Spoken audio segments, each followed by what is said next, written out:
Hello everyone. आज यशपाल द्वारा रचित लखनवी अंदाज़ ये चैप्टर आज आपको पढ़ाऊँगी और इससे रिलेटेड क्वेश्चंस भी पढ़ाऊँगी। और मैं आपको ये बताना चाहती हूँ कि ये चैप्टर 2 पार्ट्स में होगा, तो पहला वीडियो आप देखिएगा और उसके साथ जुड़ा हुआ दूसरा वीडियो भी ज़रूर देखिएगा ताकि आपका ये चैप्टर कंप्लीट हो सके। और दूसरा पार्ट जल्दी ही आएगा, शायद आज शाम तक अपलोड भी हो जाएगा, तो स्टे ट्यून्ड। यशपाल एक उपन्यासकार के रूप में प्रसिद्ध हैं। इनकी रचनाओं में आम आदमी के सरोकारों की उपस्थिति है। वे यथार्थवादी शैली के विशिष्ट रचनाकार हैं। उनके कहानी संग्रहों में ज्ञानदान, तर्क का तूफान, पिंजरे की उड़ान, वादुलिया, फूलों का कुर्ता उल्लेखनीय है। उनका झूठा सच उपन्यास भारत विभाजन की त्रासदी का मार्मिक दस्तावेज। अमिता, दिव्या, पार्टी कॉमरेड, दादा कॉमरेड, मेरी तेरी उसकी बात इनके प्रमुख उपन्यास हैं। भाषा की स्वाभाविकता और सजीवता उनकी रचनागत विशेषताएं हैं। यूँ तो यशपाल ने लखनवी अंदाज व्यंग्य यह साबित करने के लिए लिखा था कि बिना कथ्य के कहानी नहीं लिखी जा सकती, परंतु एक स्वतंत्र रचना के रूप में इस रचना को पढ़ा जा सकता है। यशपाल उस पतनशील सामंती वर्ग पर कटाक्ष करते हैं जो वास्तविकता से बेखबर एक बनावटी जीवन शैली के आदी हैं। कहना ना होगा कि आज के समय में भी ऐसे परजीवी संस्कृति को देखा जा सकता है और इसी परजीवी संस्कृति पर प्रहार करने के लिए उन्होंने इस लेखन का इस्तेमाल किया है। लखनवी अंदाज। तो चैप्टर शुरू करते हैं। मुफस्सिल की पैसेंजर ट्रेन चल पड़ने की उतावली में फूंकार रही थी। आराम से सेकंड क्लास में जाने के लिए दाम अधिक लगते हैं। दूर तो जाना नहीं था। भीड़ से बचकर एकांत में नई कहानी के संबंध में सोच सकने और खिड़की से प्राकृतिक दृश्य देख सकने के लिए टिकट सेकंड क्लास का ही ले लिया। अब इस पैसेज में वो पैसेंजर बन कर के यशपाल ने अपने आप को प्रदर्शित किया है कि वो पैसेंजर बन कर के एक ट्रेन में गए हैं जहाँ पर सेकंड क्लास में जाने के लिए अधिक दाम लगते थे, लेकिन भीड़ से बचने के लिए उन्हें सेकंड क्लास लेनी पड़ी और वहाँ खिड़की से प्राकृतिक दृश्य देख पाएँ और अपनी रचना के लिए नए नए विचार इकट्ठा कर सकें, इसलिए उन्होंने सेकंड क्लास की टिकट ली। गाड़ी छूट रही थी। सेकंड क्लास के एक छोटे डिब्बे को खाली समझकर ज़रा दौड़कर उसमें चढ़ गए। अनुमान के प्रतिकूल डब्बा निर्जन नहीं था। एक बर्थ पर लखनऊ की नवाबी नस्ल के एक सफ़ेद पोश सज्जन बहुत सुविधा से पालथी मारकर बैठे थे। सामने 2 ताज़े चिकने खीरे तौलिए पर रखे थे। डिब्बे में हमारे सहसा कूद जाने से सज्जन की आंखों में एकांत चिंतन में विघ्न का असंतोष दिखाई दिया। सोचा हो सकता है यह भी कहानी के लिए सूझ की चिंता में हूँ या खीरे जैसी अपदार्थ वस्तु का शौक करते देखे जाने के संकोच में हूँ। अब इस पैराग्राफ में लेखक ये बताने का प्रयास कर रहे हैं कि जब वो सेकंड क्लास गाड़ी में बैठे तो उन्हें लगा था कि ये सेकंड क्लास की टिकट महंगी होती है, इसलिए किसी ने यहाँ की टिकट खरीदी नहीं होगी, परंतु जैसे ही वो डिब्बे में चढ़े तो वो बिल्कुल खाली नहीं था, वहाँ पर लोग बैठे हुए थे और उनकी जहाँ सीट थी उसी के सामने जो बर्थ पर एक लखनऊ के नवाब साहब बैठे थे। वो बहुत ही सज्जन लग रहे थे और पालथी मार के बैठे थे वहाँ पे। साथ में उनके पास 2 खीरे भी रखे थे जो किसी तौलिया के ऊपर रखे थे और वो जैसे ही उस डिब्बे में पहुँचे और वो अपनी सीट पर जा कर के बैठे तो वो सज्जन थोड़े असंतोष दिखाई दिए। वो शायद चिंतित हो गए होंगे कि पता नहीं कौन यहाँ मेरे सामने आकर बैठ गया है।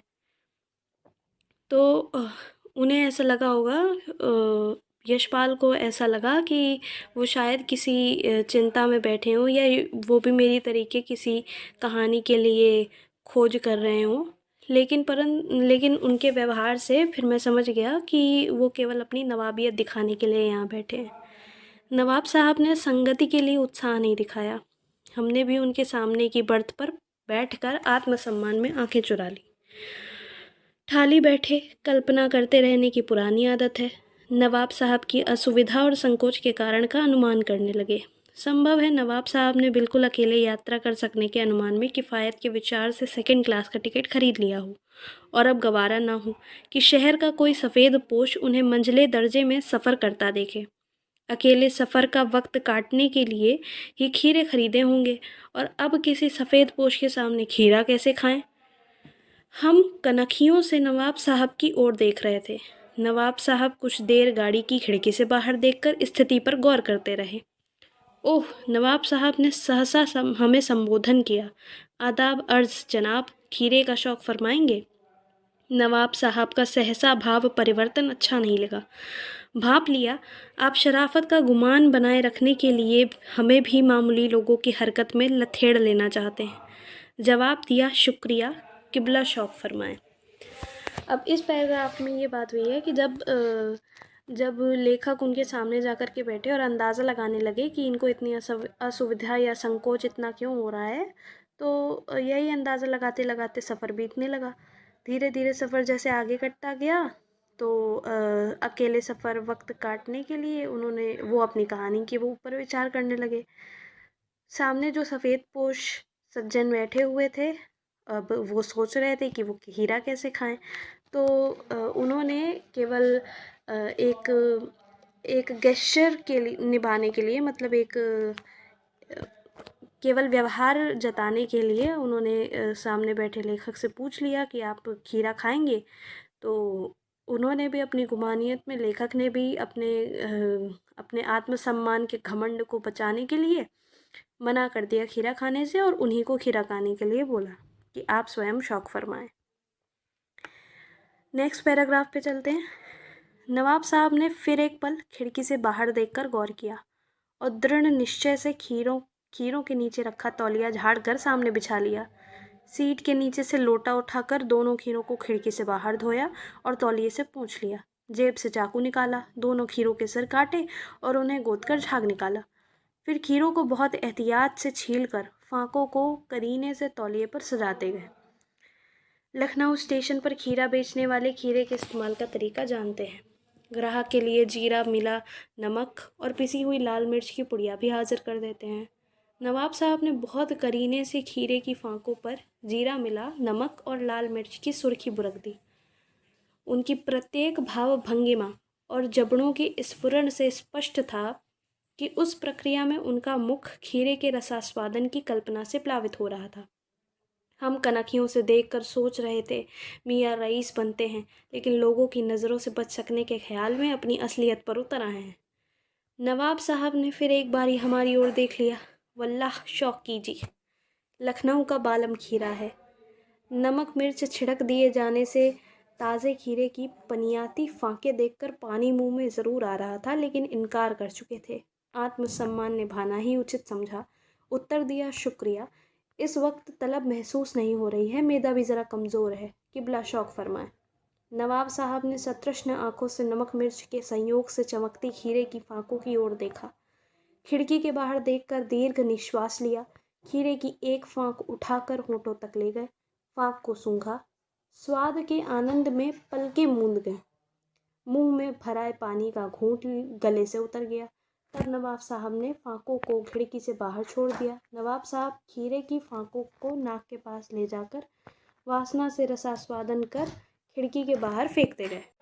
अब इस पैसेज में क्या बात हुई उसकी बात करते हैं। तो जब नवाब साहब को ऑफ़र हुआ, उन्होंने ऑफ़र को मना कर दिया। उसके बाद जैसे जैसे सफ़र कटता गया तो नवाब साहब ने फिर अपने खीरे निकाले, उनको धोया पानी से, तौलिया निकाली, तौलियों से उनको पोंछा। फिर उसके बाद लखनऊ वाले लोग तो जानते ही हैं, तो उसके बाद उन्होंने जीरे वाला नमक डाला और लाल मिर्च डाली और खाने के लिए तैयार हो गए, लेकिन उनको खाया नहीं। फिर उन्होंने अपनी भाव भंगिमा दी और अपनी नवाबियत दिखाते हुए फिर उस लेखक से, सामने बैठे लेखक से पूछा कि आप खाना चाहेंगे। तो उन्होंने भी आत्मसम्मान को निभाना उचित समझा और अपना मतलब अपना आमाशय कमज़ोर है ऐसा कहते हुए उन्हीं को खाने के लिए प्रेरित किया। हेलो एवरीवन, तो आज शुरू करते हैं लखनवी अंदाज, जो कि यशपाल द्वारा रचित है। यशपाल एक उपन्यासकार के रूप में प्रसिद्ध। तो इस चैप्टर को अभी हम लोग यहीं तक देखते हैं। इसका एक्सप्लेनेशन अभी थोड़ा सा ही और बाकी है, और फिर इसके आगे क्वेश्चंस आएंगे। तो पार्ट सेकंड में आपके मोस्ट ऑफ द क्वेश्चंस ही होंगे, जिनका PDF भी मैं डाल दूँगी। So till then, bye, take care, जय हिंद। अपना ध्यान रखिए और पढ़ाई करते रहिए। Thanks for watching.